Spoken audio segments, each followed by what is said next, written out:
9 years ago, I was rushed to the hospital. Unlike any other kid, I was living a normal life.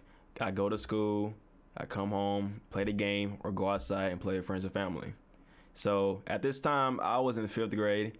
One evening, I went home and I decided to go outside with my friends because it was an everyday thing.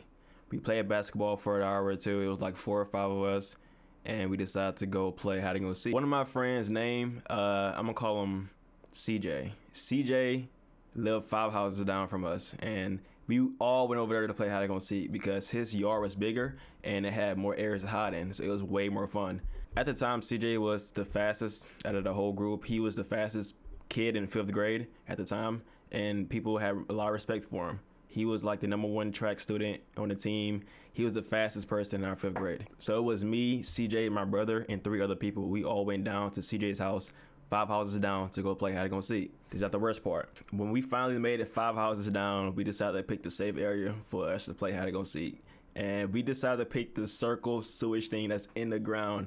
It's like the septic tank thing, the sewage thing that's in the front yard of your house. They say never to stand on because it's dangerous. Well, we decided to make that the safe point to where you go run and be safe.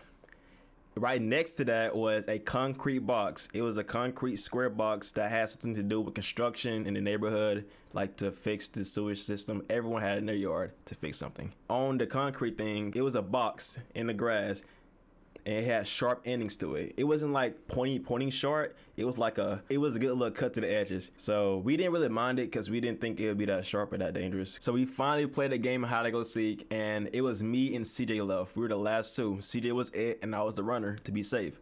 So me knowing CJ was the fastest out of our whole group, I knew I had to run super fast. I didn't want to be it.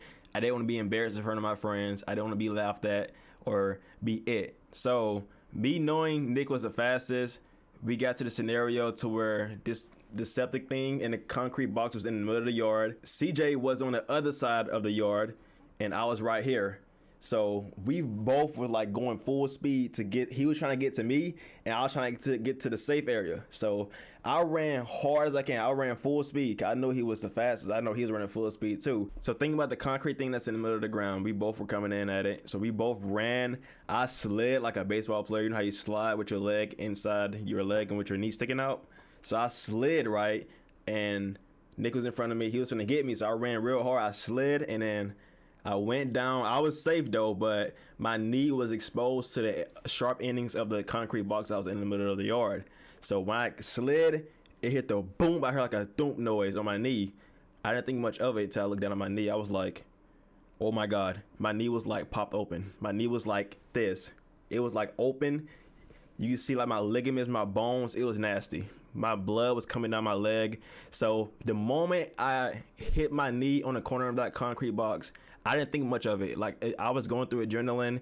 I didn't feel the pain instantly because it was just shocking. So I hit it, boom. I felt my leg. I was like, what is that? I was like, oh my God.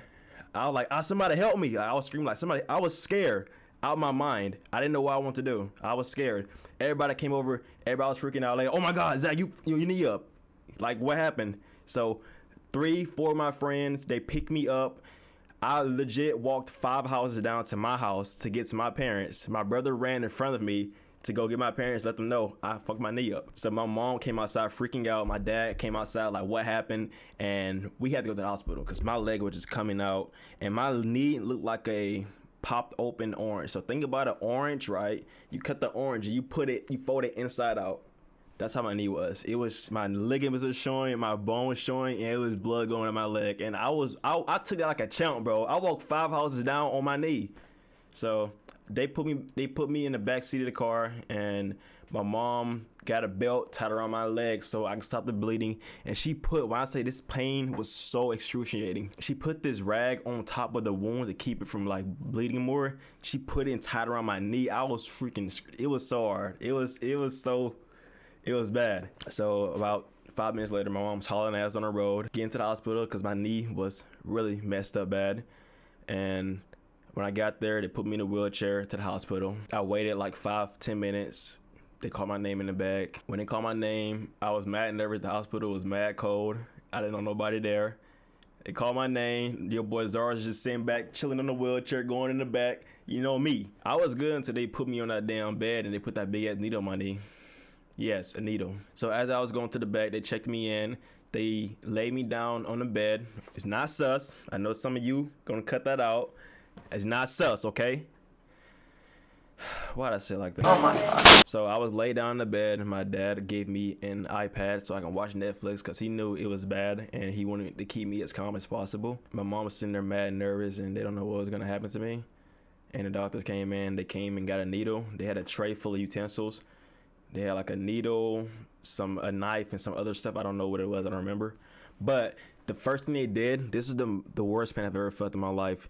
And the needle was this thick around. They put the needle in the center of my wound, my ligaments, like everything in the center of my knee. They put it, that's the anesthesia to keep me from like not feeling pain when they stitch my knee up. So he put the needle in, man. I like water was coming out of my eyes. I was like, dang, bro, that's kind of. I took that like a champ though for a 5th grader. After that, they stitched me up. I had 18 stitches in my knee. I was in the cast for 2 weeks, and I couldn't play basketball for 2 weeks. I love playing basketball, you know. After that's a lesson learned for me. After everything that happened, I just know to be careful. Even when you play the game or when you outside playing with your friends, always be careful with your surroundings. Don't put yourself at risk like I did. Don't hurt yourself, man. That's my one. That's my main regret. I'm scarred for life. I have the scar on my knee. If y'all want to see it, Look. You see that scar right there? See that scar? On my knee right there. That's a scar. But yes, I'm scarred for life. But my message to you all is, especially to the kids that's watching, be careful. Don't hurt yourself like I did. Just make sure you're safe with what you're doing. Don't put yourself at risk. That's my big message, man. But I love you all. Dream big. Live large. My name is Zars. I'm out. Peace.